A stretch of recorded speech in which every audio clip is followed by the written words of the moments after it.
Welcome to Ogilvy On, a monthly thought leadership content series focused on the topics and trends that matter most to brands, marketers, and business leaders looking to make an impact. If you've missed any of the Ogilvy On sessions, all previous sessions are posted in full to the ogilvy.com website. We hope you enjoyed today's conversation. Now on with the show.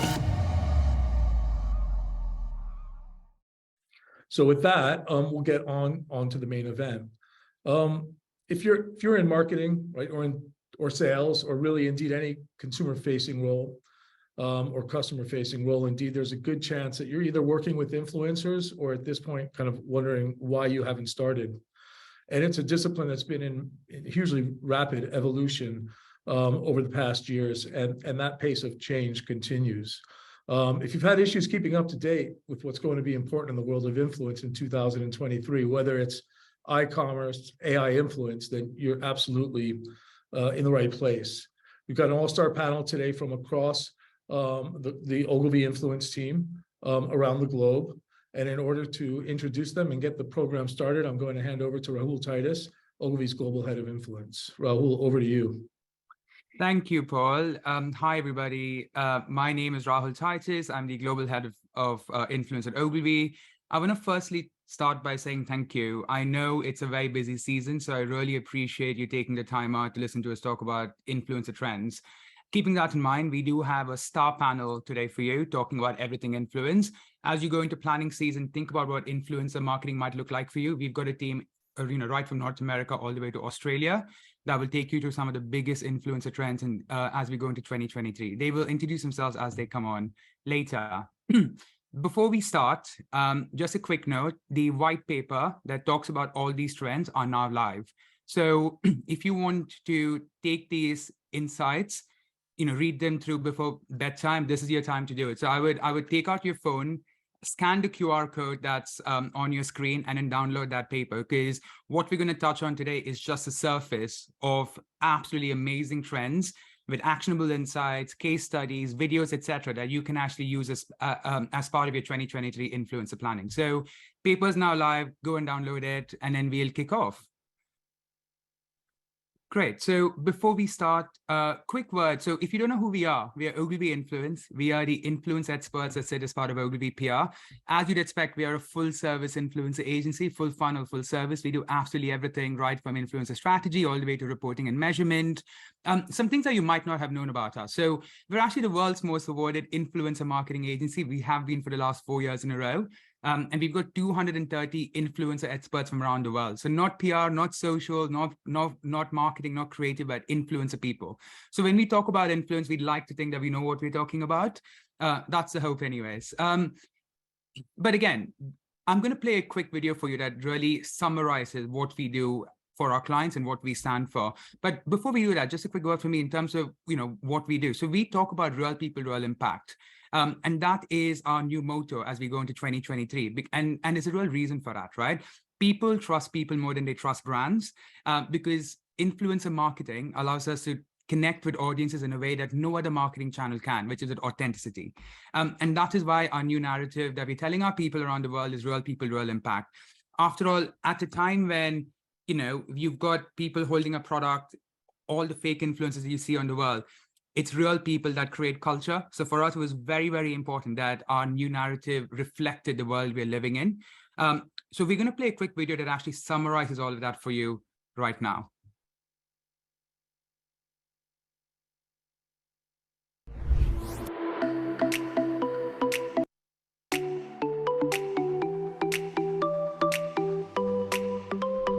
In an age of overconsumption, overcommunication, and general overload, real influence comes from real people telling their stories. When authenticity fuels connection, it's vulnerable, engaging, and persuasive. It unlocks perspectives outside of your echo chamber and builds community, because, after all, it's real people that create culture. Hey, beauty standards, your chapter is over. I gotta be me. It's the brands that embrace humanity who make a real impact. Our approach? Our dedicated strategists with global expertise connect goals to elevated strategies that promotes co-creation and creative excellence. Our process goes beyond the transactional industry norms and gets influencers invested in mutual success. My mother, unfortunately, is diabetic. The second Abbott told me it existed, I immediately thought of her. We lead the industry in defining new standards and innovations. We pull down silos between paid, owned, and earned influence. From the metaverse to the real life. We connect brands to real voices that will make people stop, think, feel, and take action. Powered by Influence O, the world's leading tech stack. We are a one-stop shop for influencer marketing.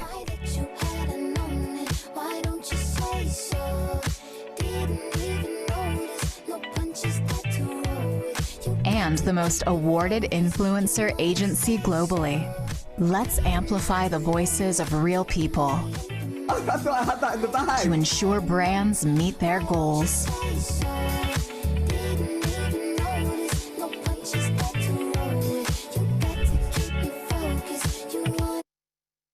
Great. So that was Ogilvy Influence. So if you haven't worked with us, please come and reach out to me. We'd love to work with you.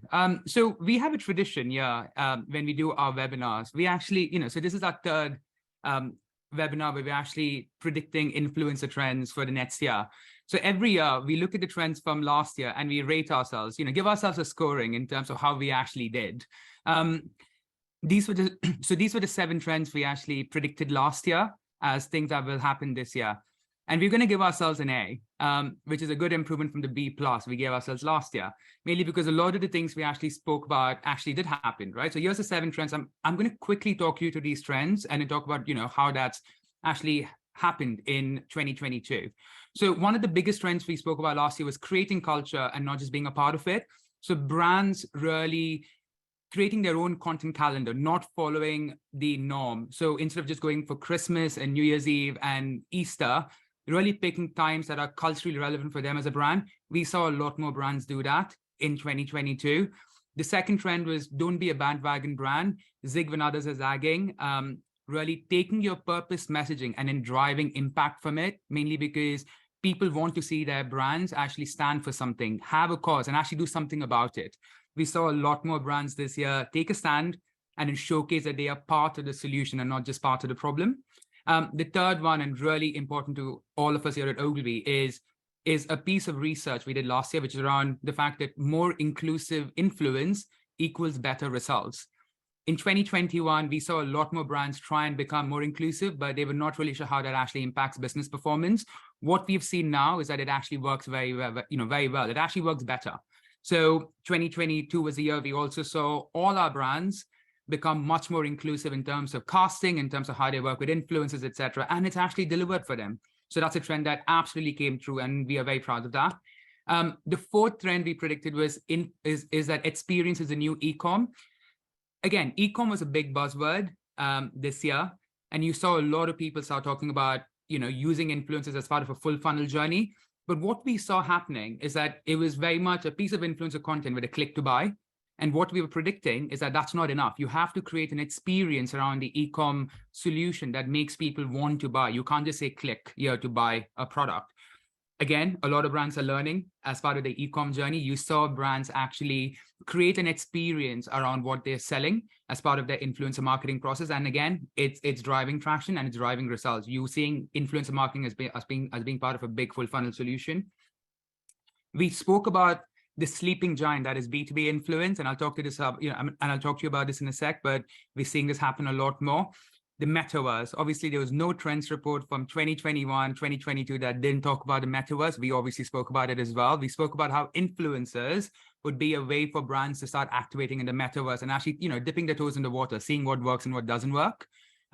Which didn't happen as much. We saw a lot of metaverse activations, but we saw brands and marketers do metaverse in a silo.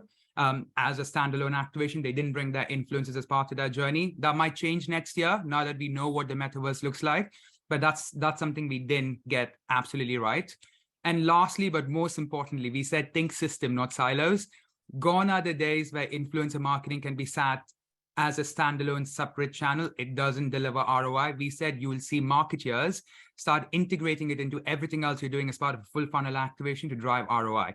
We absolutely saw that happen. So an A is not bad at all. We are very happy with that. And then again, we'll do this next year when we do our trends report next year. We look at how we do it with all our trends from 2023. As an agency, we want to be known for our actions and not just our words. We spoke about B2B being a really big trend. We believe in what we say, so much so that we actually launched our own business influencer offering this year under James Baldwin, who you're going to hear from in a sec as well. So we have a full B2B specialist influencer offering, one of the only ones in the world. So we've got clients including Nokia, IBM, Intel, Vodafone, Samsung Business, etc. And it's working. We've seen this become a big part of what we're selling to our brands and marketeers. So if you haven't started your B2B journey, think about, and you are a B2B brand, think about what that space looks like for you. Because again, there's so much potential in that space, and we're seeing that becoming a big part of what we are talking to clients about as well. Okay. That's Ogilvy. Now we're going to talk about 2023 influencer trends. So these are our 6 trends that we are predicting as we go into 2023. Again, it's absolutely exciting. So the next 45 minutes, we've got a fun ride for you with some great case studies, some great trends. We're going to talk about everything from Grassroot, better health and wellness, iCommerce, AI, subscription. So we've got a lot. I don't want to steal my team's thunder, so I'm going to hand it over to the team to actually present some of these trends and then talk you through how you can use them as part of an actionable plan for your marketing campaigns next year. Imogen, over to you. Great, thanks Rahul. Hi everyone, I'm Imogen. I'm the UK influence lead here at Ogilvy. So we're taking it back to the start for the first trend, and bear with me while it might seem like a little bit old hat to kick off with. So collaborations used to be the only way to grow as an influencer, right? It was the influencer 101. We had the OGs, and I know this will have been different across markets, but at least in the UK, if we look back, I don't know, 12 years or so, we had Zoe Sugg, met Alfie Days, met Tanya Burr, etc., etc. We continue. Lucy Moon, met Dodie, met Hazel Hayes. This was how influencers were growing, specifically on YouTube and then across other platforms as they started to develop. But we found that as the industry was still in its infancy, creators were really leading the charge as to how to grow and how to use these collaborations. And actually brands weren't taking full advantage, right? It was hard enough to understand and get the full marketing mix to appreciate the value of influencers and actually investing in them on a one-to-one basis. So working with them in collaboration seemed, to be quite frank, crazy to a lot of the brands that were working with influencers at the time. So over the years, creators started to do a little bit less. And this is, as we're all very used to, the premium millennial aesthetic that we had across Instagram for, say, the last 10 years, which I appreciate we're moving out of now. But it became synonymous with Instagram, and it made it really difficult to sculpt curated feeds, or it made it difficult to work with collaboration across curated feeds. And this was an issue for collaborations, and they stunted and they stopped. But we're starting to see a real comeback, and this is being driven by the platforms. So look at TikTok, for example. So duets on TikToks are really starting to democratize collaborations and allowing celebrities to work with your average consumer. The way we talk at Influence at Ogilvy is very much about the spectrum. A lot of you may have heard of this, but we don't talk about the micro and the macro influencers. We talk about the role that an influencer can play for a brand. So when we look at tools like Duets, for example, it really allows you to use a platform functionality, and it allows you to pair what could be a reach-driving influencer with potentially one that drives authority within the space as well. So it's really helping you to create that powerful content in one piece from multiple voices. We're also seeing functionalities like collaboration, for example, on Instagram, which I appreciate has been around for quite a while now, but as it's starting to be used more and more, whereas in strategies we used to talk about cross-pollinating audiences, this is a really quick way and an easy way for us to do that, and also lean into the way that the guys like Mossery want us to be using these platforms and these tools. We're leaning in, and we're seeing that actually we're getting dividends out with the content that we're creating and the reach that we're driving. We're also seeing a really interesting trend in the way of, over the last 18 months, we're seeing TikTok houses. Now, if you are a little bit older, if you are, I don't know, over the age of 30, for example, 40 for, perhaps, you'll have watched, no doubt, a couple of hours of Big Brother being live streamed in the middle of the night. Our old views of what live streamed TV and reality TV used to be.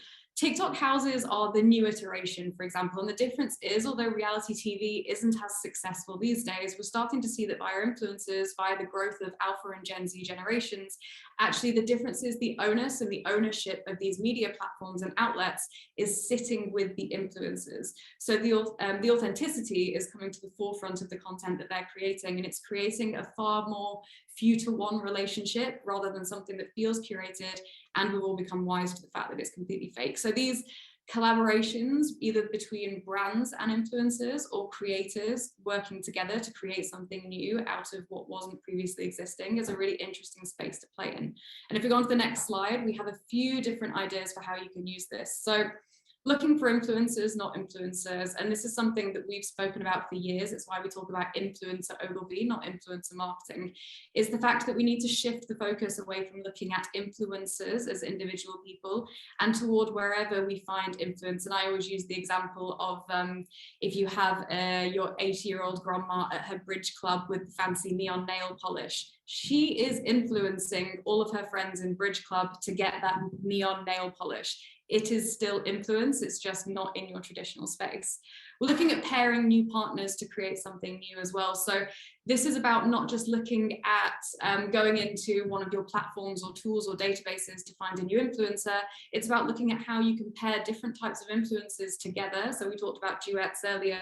Could we pair a reach driving influencer with potentially one with authority in a space, an expert, for example, an employee on your shop floor, to create something new and cross-pollinate those audiences which are joined by a specific passion point. And then also taking smaller budgets to go further with partnerships. So where you may not be able to own a particular conversation or a cultural space with the influence budget that you have, maybe you can look to own a niche community conversation. And by doing so, you really start to stir up conversations within a smaller space, which you can own with fewer voices. And by doing that, they will start to spread via word of mouth for you. It's driving into those really engaged, highly passionate spaces and working with the micro to make sure that you reach the macro. And we talk about this a lot with retail store spaces as well, right? So a lot of the brands and partners that we work with on a daily basis have retail environments. We'll work with their local communities to make sure that actually we are reaching the macro level brand.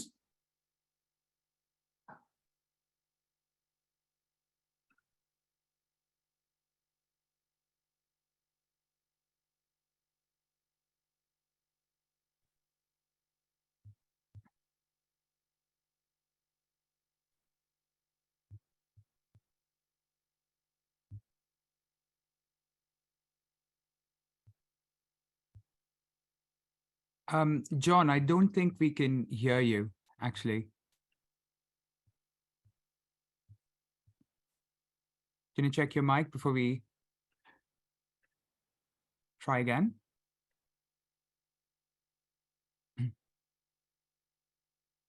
Let me try that. Does that work? Working. Perfect. Go for it.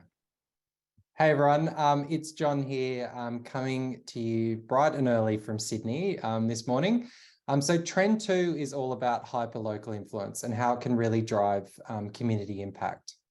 So as we enter a global recession, an unofficial recession in some of our markets, we know that marketing budgets are often the first to be pulled back. So we as marketers need to be really smart about how we spend our money, and we need strategies that are recession-proof into 2023. We're also in a moment where people's conception of community has really changed. So we've had lockdowns, political upheaval, social dislocation. They've all really contributed to that. And Grassroots Influence really meets this moment. By collaborating with influencers on a micro scale, we can have mass impact. It avoids a mass market approach in really new and efficient and authentic ways. So in 2020, if you were on the influencer trends that we ran through then, we introduced you to something called hyper-local influence. But in 2023, location isn't the only thing that makes us feel like we belong to a community online. As social has evolved, hyper-local influence has morphed into hyper-relevant influence. TikTok, Reels, YouTube Shorts, they're all really fueling this trend. And we now find content based on our interests rather than our geography or a social graph. This way of discovering content really allows us to connect with what we have in common, whether it's where we live or a specific interest. Collaborating with influencers who share the same experiences, values, and interests as a micro audience is a really powerful way for brands to make an impact. When it lands on a micro level, it can also create impact and momentum on a macro scale. So for brands, this means identifying the micro communities among those you want to reach, really drilling into the minor stream and not just focusing on the mainstream. It's about going deep to find the issues, topics, and conversations that those communities care about, and then activating micro communities by forming partnerships with people that they already trust. So there are 3 ways that brands can really get started with grassroots influence. First, you want to champion the community. So identifying those segments of your broader audience and then tapping into conversations that they're having as an online community. Then using grassroots influencers as the content engine. Second, you want to target on a micro level, but really create scale with maximum impact. So you'll want to pair geographic and interest-based influence in a really powerful way. And third, it's about rethinking how we measure influence. So grassroots influencers often carry influence beyond their reach and following. So the approach here is about targeting the few to reach the many, looking for things like geographic penetration and their engagement rate beyond just their follower count. This campaign from the European Union is a really awesome example of how an organization has taken grassroots influence to a really epic level. It was done from our Ogilvy Social Lab Brussels office in partnership with Ogilvy Africa. And the brief was about showing how the African EU partnership was positively impacting people on the continent. They knew that an advertising and only an above the line approach wouldn't be enough. And we'll play you a video now of how it all came to life. The world is facing enormous challenges, and what happens in one continent has a ripple effect on the others. But by working together, the European Union and Africa are tackling challenges from a global level to those faced by millions of citizens daily. Africa and the European Union. You think you know the story, right? Wrong. In 2020, it was time for the European Union to raise awareness of its 60-year-old partnership with Africa and to show an ambitious and creative new generation exactly why it's so valuable. Introducing We See Africa, a campaign designed to celebrate and showcase the outcome of a great partnership. First, we told the stories of 14 citizens. These change makers came from 7 countries, stretching all the way from Kenya to Senegal. From TV to print to billboards and social media campaigns, they showed their fellow citizens what success looks like in education, tech, agriculture, entrepreneurship, and sustainability, which they all made possible through the Africa-EU partnership. Then we took our campaign to the next level and worked alongside celebrities, artists, influencers, musicians, and thinkers to create waves of localized content and connect with millions of young people across the continent. Together, we created giant murals, exclusive fashion shows, an online masterclass, and multiple live concerts. We held sustainability contests with scholarships, created a stunt with a national star rapper, and a digital road trip across Côte d'Ivoire. We created a fusion cooking show to showcase one-of-a-kind recipes. From traditional advertising to grassroots-level activations, we transformed our approach to connecting with young Africans by asking them to show us what partnership really meant. And it worked. Our results showed that our message not only cut through, but young Africans connected with it too. The Africa-European Union partnership is just getting started. Not really hard to decide. Everybody groove to the side. You got the sauce and you got the vibe. Make it clap, clap, moto badai. Let me see you bump, I see no lie. Chika, bring it back to Ferrari. So, what do you see?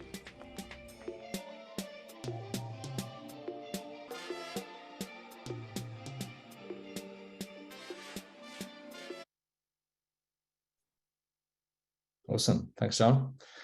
Hi, everyone. I'm James. I'm sorry my camera's a bit dark. I just realized It's very dark and I'm in London and the sun literally drops out the sky at 4:30 every day. But yeah, nice to meet you all. I'm James. I'm one of our business directors at Ogilvy Influence, based out of London. As Rahul mentioned earlier, I am leading the launch of B2B Business Influence launch. So happy to field any questions you might have at the end of the session today. But for now, much like the growth that we've seen in B2B, we see healthcare and wellness as the next big opportunity in influencer marketing. Since going through a global pandemic and a work-life readjustment and now cost of living crisis, the focus on health as individuals has never been stronger. Audiences are much more conscious of every component that contributes to a happier and healthier life, whether that be physical health or mental health or social health. So in a world increasingly consumed by wellness, people don't just need products, they need partners, and they need brands that are on the same journey as they are. This effectively makes every brand a health and wellness brand. And the role of influencers playing a part in that is integral to enabling the sharing of information that the audience are really craving right now. So if we move to the next slide. Of course, influence in health and wellness is not new. We've got a fantastic team at Ogilvy Health, who are already working with lots of brands in the space. And we in the influence team have been working with beauty brands and skincare brands for years, leveraging influencers like dermatologists to drive real influence. And we know it works. 87% of people living with chronic conditions who are active online are actually seeking input from other patients. That's a study by We Go Health. So we know that they're not looking for information from brands or even health services, it's patients. So we know the value of real patients, but it doesn't just stop there.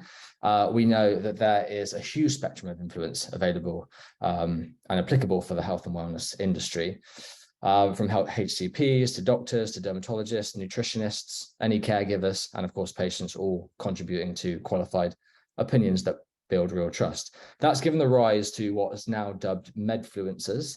The people you see on screen, Dr. Mike on the left-hand side, huge doctor influencer in the US. Dr. Hazel Wallace, known as the food medic in the UK, regularly appears on things like CNBC and Good Morning Britain to offer food advice. And Dr. Emeka, who's a young junior doctor that creates short form social content on TikTok to help reach a really younger audience and social based audience, which altogether shows the opportunity here in this space. But of course, there's elements in the healthcare industry we need to be careful about. The products in this space, like supplements, alternative therapies, over-the-counter medicines, they're all highly regulated by ASA or by the ASA or Advertising Standards Authority and other governing bodies.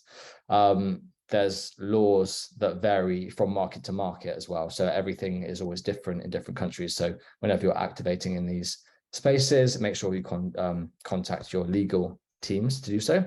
The final thing I want to mention on the healthcare space is, and when you're activating in this space, be cognizant of your duty of care as a brand, particularly when it comes to health, particularly when it comes to impressionable and vulnerable younger audiences. Ogilvy prides ourselves in setting positive initiatives that leave the world in a better place. An example of that is our body distortion bill, not working with influencers who distort their bodies. So the guidance here is always keep your moral compass at the heart of any partnerships that you activate. And we wanted to leave you with four few rules of thumb before we do that in health and wellness, which the first one is put patients first. So understand what people really need from you, put educational needs above your product by providing clear information and contextualizing it. Commit to your community. So wellness performs so much better when the message is community-led. So empower your audience and your community to own their own conversation and define what the next steps are and what they need from you as a brand. Redefine what success looks like to you. So brands that place priority on sales tactics and cost per acquisition metrics, things like that, can become very transparent very quickly.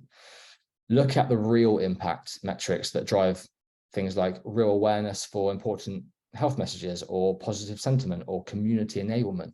These are things that drive loyalty. And finally, get out of the way. Trust influencers that you work with to connect with their audiences and articulate your brand in the most authentic way possible. This is a piece of feedback that we got from a study that we recently conducted on the next slide called the Influence Wellness Report. It's a study that Ogilvy Global Wellness Practice conducted in partnership with Ogilvy PR, released a couple of months ago. But not getting out of the way was one of the biggest pitfalls of brand partnerships, brands trying to dictate content so that it becomes inauthentic. But that's a fantastic study. I would encourage anyone to download it. You can do so by capturing that QR code on screen right now, and it will take you straight to downloading the study. But yeah, lots of great insights and interviews of influencers on that. Thanks. Hi all, I'm Ansley Williams and I look after influence in North America, and I'm based in the very rainy, getting colder New York City. So for Trend 4, let's talk about commerce. David Ogilvy famously once said, "We sell or else," and now that implies to how we think about influence. But let's take a step back for a second and think about the last item you purchased. How did you find it? Through a social platform?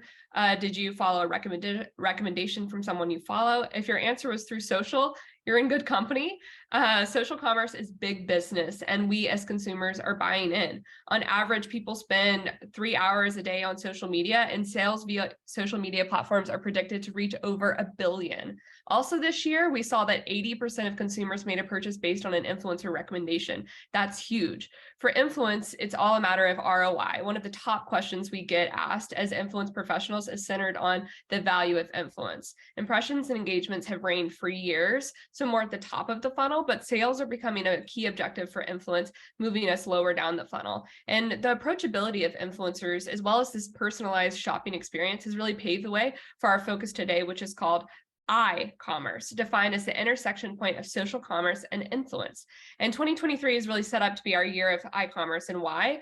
Well, iCommerce meets audiences where they are and how they want to purchase, making it one of the most effective ways to sell. This is already changing the game in how we build influence programs too, for how we decide on payment models for influencers, to how we define KPIs in our strategies, to how we even recommend platforms, especially when we think about a full frontal approach to influence that's really human-centric and authentic. Take TikTok, for example. This hashtag, TikTok made me buy it. So you see it scrolling here. It already has over 29 billion views. I checked this morning, that's over 30 billion views. These types of hashtags and the ease of discovering products has led to complete sellout of certain products that have been around for a long time, like CeraVe. TikTok really helped them clear out shelves. On other platforms, Instagram checkout and things like Pinterest shoppable pins make finding and buying products easier than ever. And some of them without even leaving the platform. It's a completely checkout is in platform and you don't even have to leave to be able to buy it. And in some markets, it looks like live shopping. It's really gaining momentum in the UK and in other markets. That's where influencers are almost acting as what once was Shopping Network or QVC. They're acting as hosts. They're holding live streams that talk about a product and often offer exclusive products or discounts and really talk about the benefit of that product or service in their lives. So going to the next slide, to activate a people-led iCommerce campaign, and we say people-led, going back to our real people, real impact narrative, but you can't forget how important a human mindset is when you're trying to sell. We put together a couple rules of the roads to really guide you.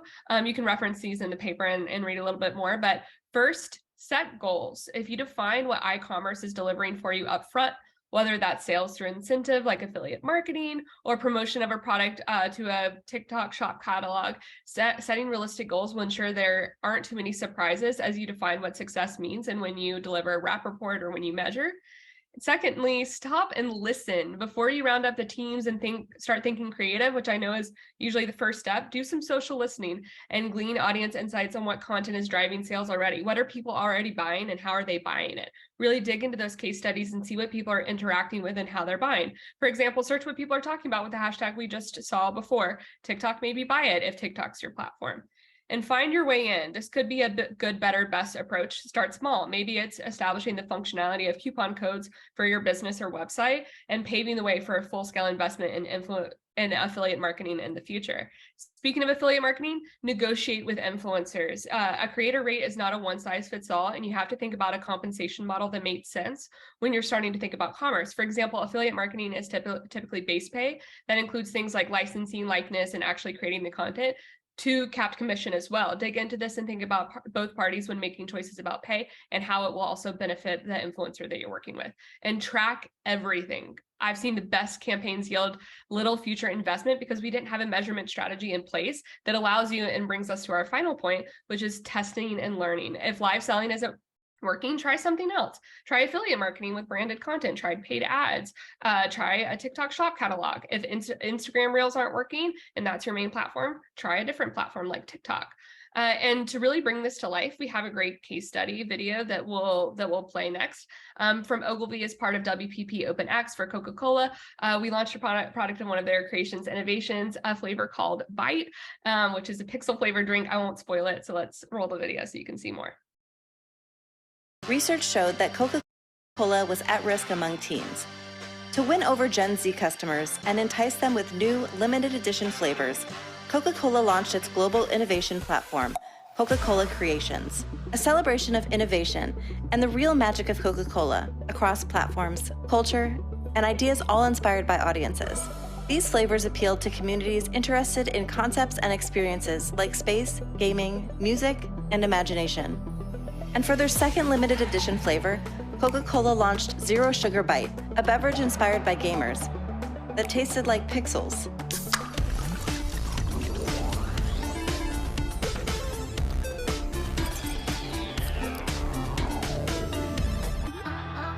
So Coca-Cola looked to the metaverse to launch and enlisted a gaming organization, PWR, to develop a Coca-Cola Bite-themed island called Pixel Point within Fortnite's creative mode.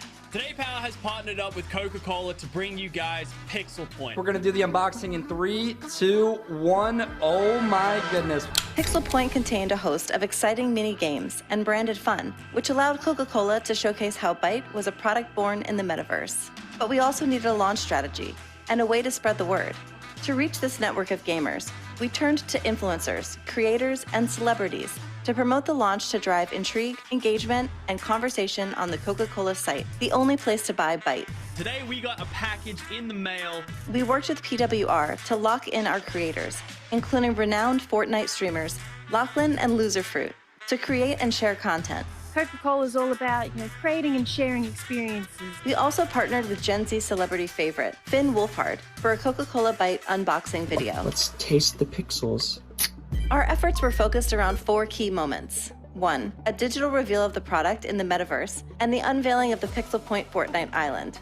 A reveal of Bite through creator unboxings.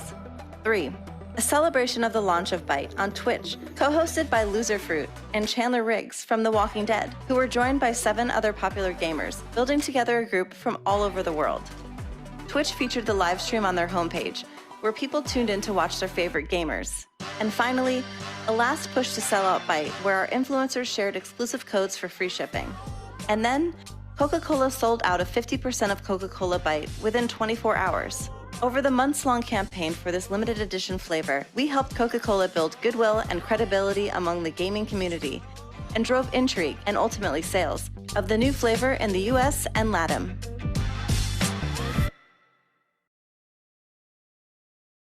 Thank you all so much. I see some questions Research in showed the chat. Keep dropping them in and we'll circle back momentarily. Thank you.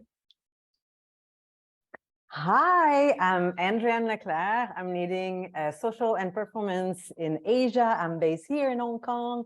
It's 12:45 a.m. and happy to talk to you about AI influencers. 2 years ago, we predicted that will be the next big thing, and now we are here. Actually, this morning I was reading in China, Tmall, Alibaba e-commerce platform just launched Sinky, their new virtual human, which will provide an all-new shopping experience for their customers, which is really exciting. And if really you haven't interacted with a virtual AI influencer lately, follow Nunuri and Little Michaela. They are trendsetters, they're supporting really important causes and engaging communities. But let's rewind a little bit on AI influencers, just so I share a little bit with you about the evolution and where we are already and what are the opportunities.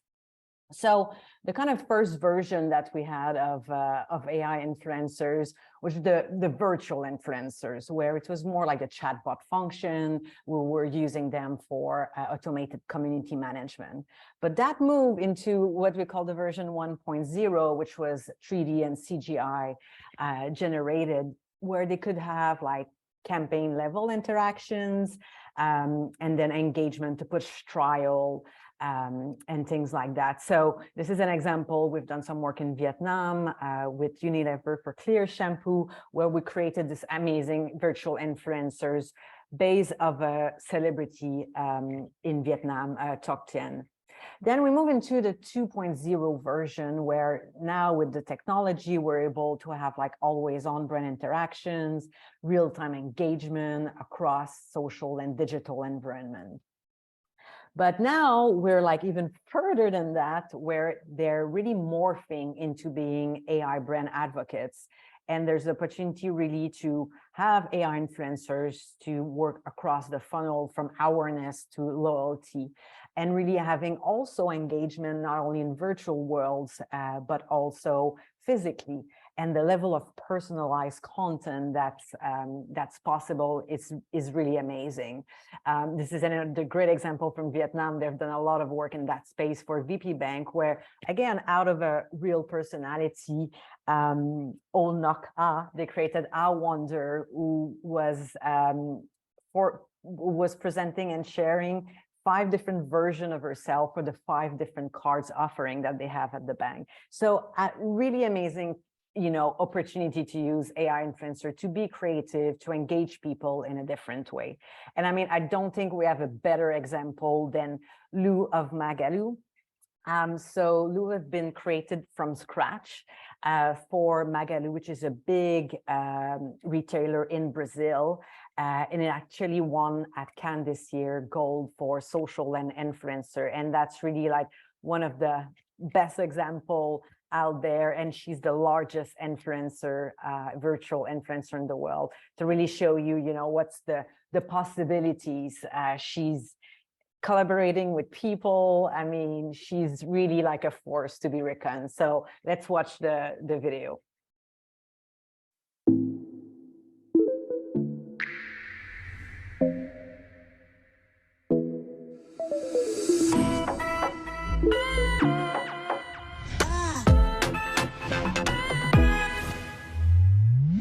Hi everyone! Today I'm gonna show you how I became the biggest virtual influencer in the world. Magalu, Brazil's biggest retailer, believes that brands need to become creators to avoid being disadvantaged on social platforms. That's why Magalu turned Lu, its virtual assistant created in 2003, into its virtual influencer. In recent years, Magalu has invested and boosted her career, making her a celebrity of pop culture. Last year, she was unstoppable and reached the top. She performed in a real-life music video with Anitta, and every outfit in the video was sold out on our app. She was featured in a virtual world clip with DJ Alaki and sold out all the items used in the clip. She was also live on TV shows with Fortnite's cutting-edge technology.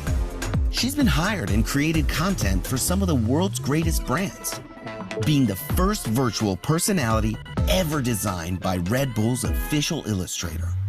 She stole the show in the fashion world by being on the cover of Vogue magazine. She's also done a lot of amusing activities, especially dancing, and she danced a lot. Her engagements and reach numbers are off the charts. People don't simply follow her, they love her. Her success is driving meaningful engagement with our brand throughout her social channels, and she's becoming an important asset to our company.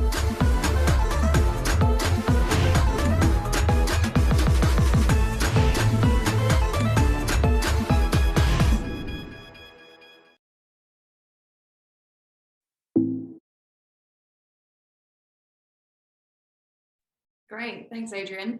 I'm back everyone, hello again. I am bringing up the rear with our final trend of the season, and that's subscription influence. So I'm going to go back in time a little bit again. I'm reticent to start with COVID, but this really helps to contextualize this specific trend. So throughout the COVID-19 pandemic, we really saw that influencers started to diversify their revenue streams. This isn't news to anybody. Brand deals started to drop off a little bit as we started to be a little bit nervous about where budgets were going to go, right? So influencers started to look back at their ad revenue, whether they could create and sell filters or products themselves, tools and guides. We also saw, obviously, the growth of OnlyFans during this period. It wasn't just our big influencers who had agents that were learning that they had to diversify. It was actually everybody across the board. They were looking at how they could rely on themselves to make more money and really support themselves as a business. And we also saw that consumer behaviors were starting to shift, right? So as Gen Z and Alpha generations are starting to bubble up, we're starting to see that there is more of an understanding about how we get the content that we do on social platforms. So as we're moving away from mainstream TV, for example, we're seeing that audiences understand that the content their creators or their favorite influencers are creating for them, it's not free. They're either paying for it via their personal data on social platforms, or they're going to pay for it with their wallet, and they're going to pay for it via either brand deals and collaborations and buying products. Or what we're finding that audiences would rather do in some markets is that they would rather be paying the money straight into the wallets of their influencers, which is where subscriptions are really coming back into the fold. Is it good news or is it bad news for brands? So I am starting this trend by saying that influencers are moving away from brand deals. That's good news for brands, right? It only seeks to make the work that we do with influencers far more authentic, because when influencers can be far more selective with the brand deals that they're doing, because actually they don't need the brand deals, you're going to start seeing far stronger long-term partnerships, and you're going to start to see that you actually get more retail space on the feed because they're working with fewer partners. They can talk about their brands more, not only in a paid capacity, but actually when they're doing additional added value earned content, they're going to be free to do more of it because they have less brand deals going on. And that's the way I work as a creator as well outside of my day job at Ogilvy, and that's the way that we like to work with brands. We like to be collaborative, we like to go above and beyond, and actually you find that around 78% of influencers will put more effort into the brands that they feel passionately about and that they feel more connected to. We also know that influencers are the masters of using the tools that they're given, right, guys? They're entrepreneurs at heart, and they're going to find ways to work with the tools that they're given. So OnlyFans, obviously that isn't just clickbait in the white paper, that there is a reason that it's in here. OnlyFans, adult eyes only. It is not just for explicit content, and I'm not going to go into detail in this webinar, we're keeping it family friendly.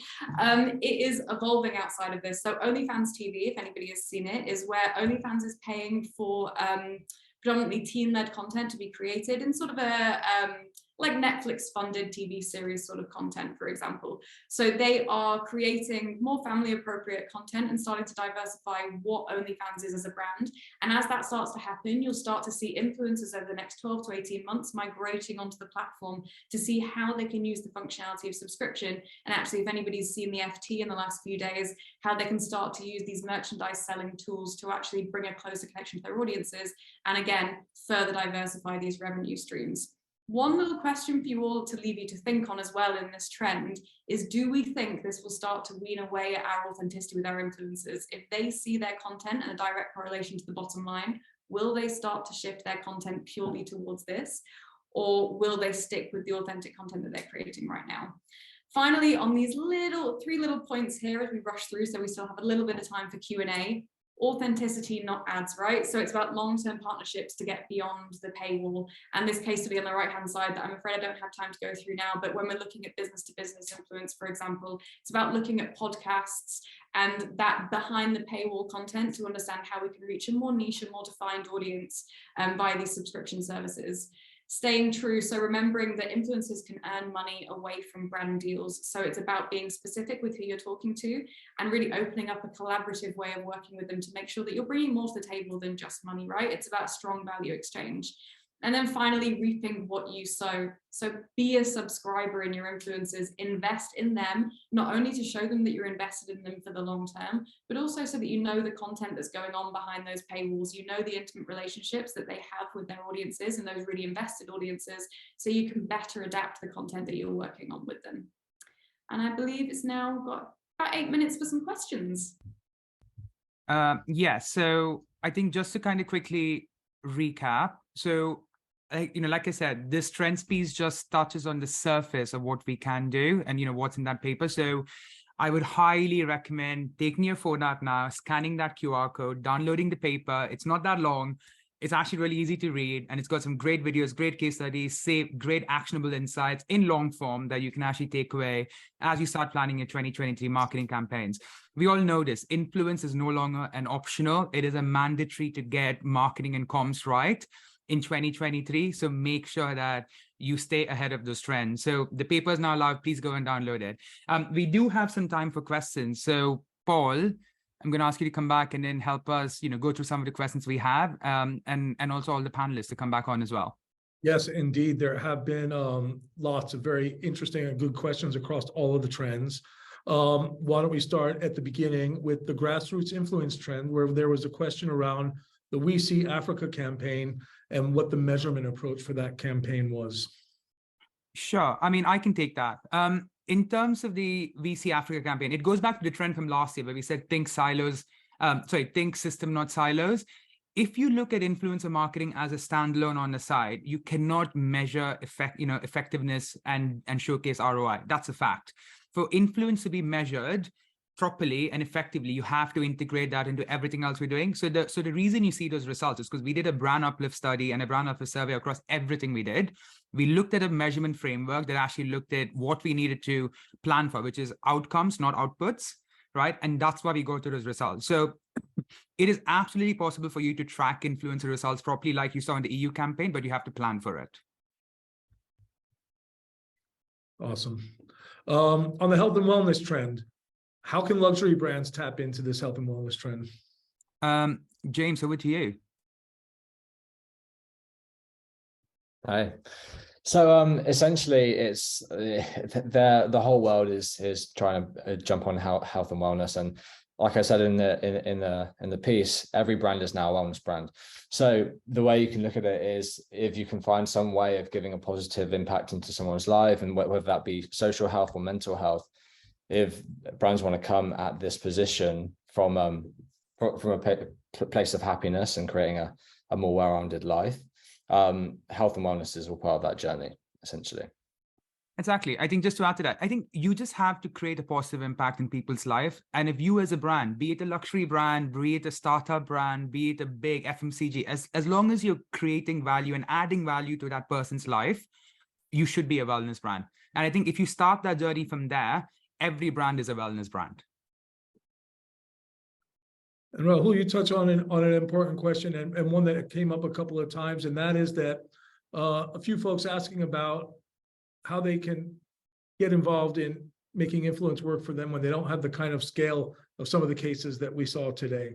And where is it that you can get started if you're a smaller company with a limited budget and limited reach? Sure. I mean, I can take that. So I think, so yes, a lot of the case studies we presented today are from big brands and marketers from around the world, and then we acknowledge that and we know that. But I think that is where the beauty of influencer marketing actually lies, because influence as a channel is very democratized. It can work for small brands as well as big brands, because unlike a lot of big FMCs where you have to go into TV and very traditional ATL channels, influence you can activate with somebody sat in their bedroom and their phones, right? Your media cost is actually close to zero, and your effectiveness is based on how creative you get and the types of people you pick, right? So I think influence as a channel is actually a great start. And you've seen lots of startup brands use influencer marketing to become market leaders, right? So I think somebody in this on the chat was talking about Gymshark as a brand that actually is completely built on the power of influence.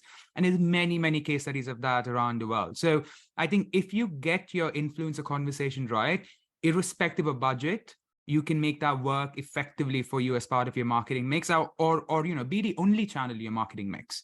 So Ainsley spoke about CeraVe as a brand. Again, a very big brand and a very big portfolio. But if you look at their marketing strategy, a lot of it is based on influencers sat on TikTok, creating that trend.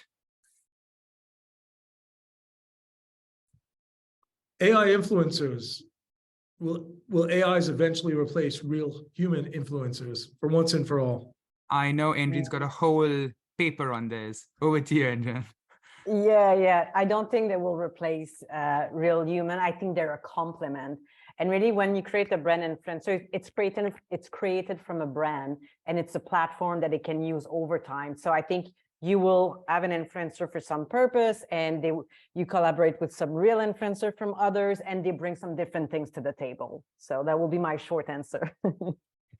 Awesome. Some insane cases around commerce, and one of the questions is how we see live shopping trending for 2023. Ainsley, over to you. Yeah, so live shopping, I think in certain markets, it's really taken off. There's some great stats in the paper about how I think that there was like millions of dollars in sales just from one live stream that happened over 24 hours. I believe that was in China. So I think in different markets, it'll continue to grow, but I think it's very dependent on market too. I think that they've been testing it in certain markets like North America. I don't know if it's gaining as much traction. So I really think it'll be market-based, and I think it'll change a little bit more. So as new platforms evolve that are maybe a little bit more approachable, I've heard like Snapchat has really had a resurgence on I think the shopping side too. So I think it just really depends on how platforms and the market testing evolves. And I'm excited to watch it, but I think it'll only grow in probably UK, Europe, and Asia as well. Awesome. And then finally, this is probably perhaps one that can't be answered directly, but an interesting question. A couple of people brought up questions around how can I place pharmaceutical products into online videos? What about medical ethics in health and wellness? Maybe talk a little bit about some of the watch outs that folks need to be thinking of as they start getting into influence more deeply.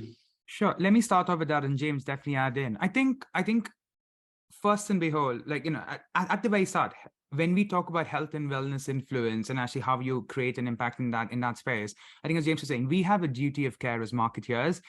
Make sure that conversation has a few things that are already in place. You need to be making sure that it's ethical. One, it's very, very important.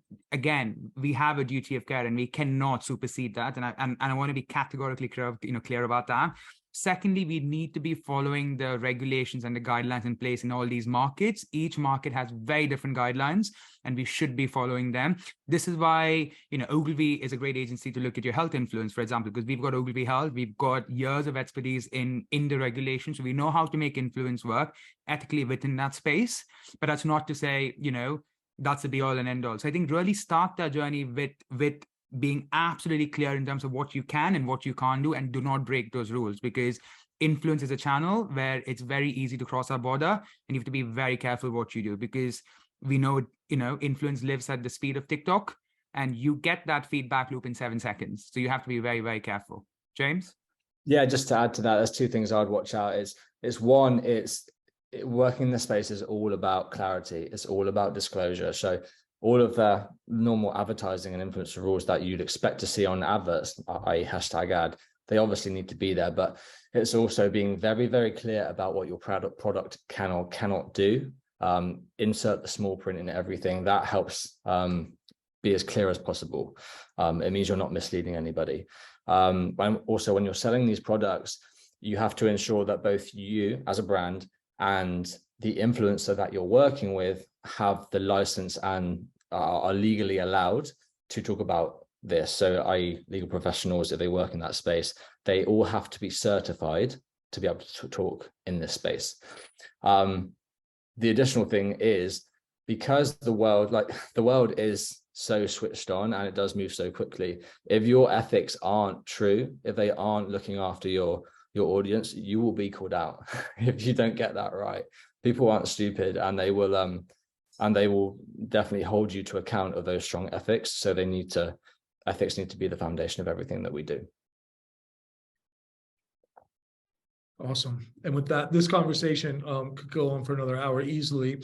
There are a bunch of questions that we haven't had a chance to address, and we will do our best to get back to you separately, but we're gonna have to end it there. And I can't think of a better way to finish the Ogilvy On series for a year than with a session like this one. And would like to extend my thanks to Rahul and to the entire panel. It's been an absolutely fantastic session.